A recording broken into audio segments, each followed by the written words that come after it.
remember just practicing with the band and the way he was playing dhol. There's so much power in it. Just smacking that dhol, man, like there's no tomorrow. I think it was 1987. There was a really famous Bhangra pop band of the time called Apna Sangeet. They came to perform here in Gravesend at the Woodville Halls as part of our Vaisakhi program. And Bill was really inspired by the drummer, Gurjan Mal.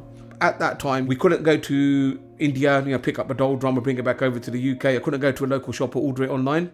So what Bill did was he got a cardboard box when he got some see-through plastic and he put that on one side of the box and that became his drum. And an old busted aerial, that became one of his drumsticks. It came to diddly, the fin stick. And after a while, I actually took him to rehearsal, not as a dancer, but to actually play the dhol. First he would play for a couple of minutes and then the dancers would come out. Now bearing in mind, he was 8, 9, 10 years old, and you're performing in front of hundreds of people. And in those days, in the mid-80s, it's very different to now. Now, there's so many dhol players out there. By that time, there was no dhol players. He was very confident. He used to play solo in front of 500 or 600 people by himself, mic'd up, and without flinching, to be honest. And I think he was so comfortable with the instrument. He wasn't nervous because I think he knew what he was doing all the time. There was their master drummer, Shaminder Bedi. He basically taught me, very basic beats of how to play the dhol drum, how to kind of tune a dhol drum up. So that was my starting foundation. Another person that had a big influence on me was our lead singer for our Bhangra dance group, Makkan Singh, or Maxi as everybody used to call him. And Maxi was always there as a big, a positive influence, always pushing me to be the best. So you got to think, when I'm playing, I was like 12, 13 years old. Maxi was in his 40s. He'd always be there as a champion. You could do this. Never be scared to go on stage. 1992, there was an international singing group called Premi, and Premi basically saw me play at one of Vaisakhi festivals, and they rang my dad up and said, "We want to take your son with us abroad." And they were like, "What do you mean you want to take our son abroad?" They go, "We've got a tour coming up. We want to take him abroad." Can you imagine, me and my brother were massive Bhangra fans. Seeing Premi, got all their albums at home, and now they've contacted us as a family mind. We goes and plays with him. Wow, that was a big moment. They did take care of me a lot, like a child, but also and I think one of the main things, they treated me like an adult. So it wasn't like, oh, you're a little baby to sit in the corner and do this. It was like I was treated as part of the group, and I think that was a really quick learning curve for me and made me grow up really quickly.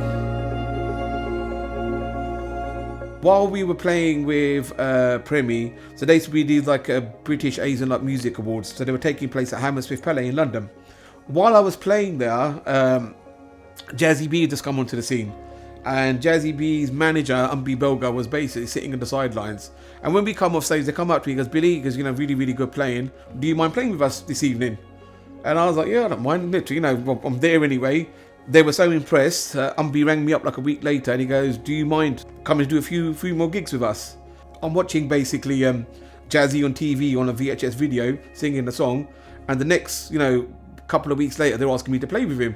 And sometimes you have you see an artist, and even now, even when we're performing as well, he's got that energy on stage and he brings the best out of you on stage. And as soon as we started playing, I think we just had a connection with each other.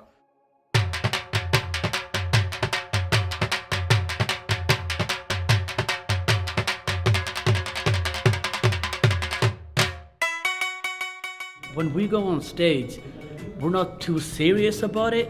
It's never like, "Oh, you just have to play this the way it is." Nah, mess around with it.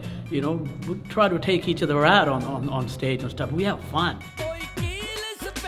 With Jazzy always lets you express yourself on stage, and he's never hindered me. He's like, "Bill, if you want to be practicing something new, just play it. If it works, it works. Or if we muck up, we'll have a laugh about it on stage and carry on." Jazzy at that time was a big artist, yeah, and he was on a trajectory to be one of the biggest Bhangra artists in the world.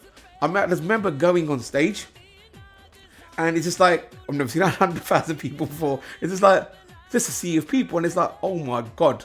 And you don't get stage fright, but you up your game some more.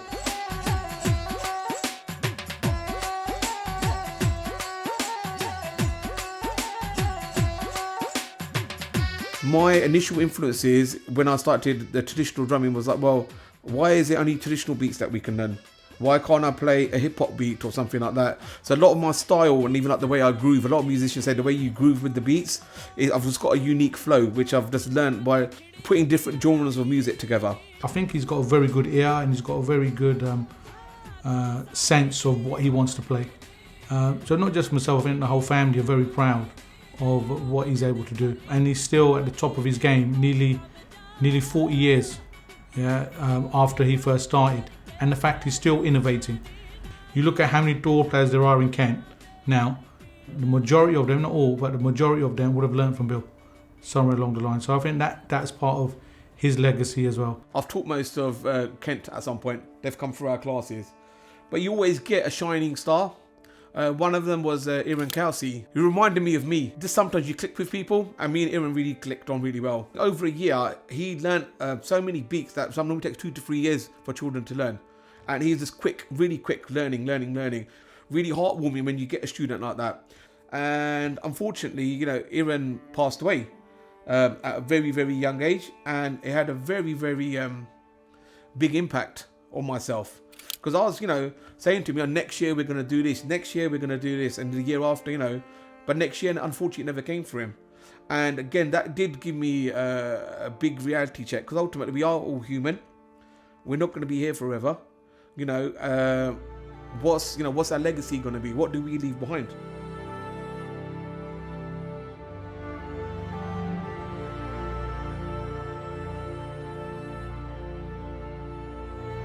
I've been proud to be teaching for nearly 30 years now. Okay, just in the Gravesham area. And for 30 years, we've run 3 classes. Okay, giving back to the community. So if you are young and you've got the passion, don't let anybody come up to you and say to you, no, you can't do this. Let that passion come through. It is a credible living. You don't have to be a doctor. You don't have to be an accountant. You can be a musician or a full-time dancer, and you can be proud of it. I'm proud of who I am, and I'm proud of what I've achieved, and hopefully there's many more years for me to come and put my influence on all over the world.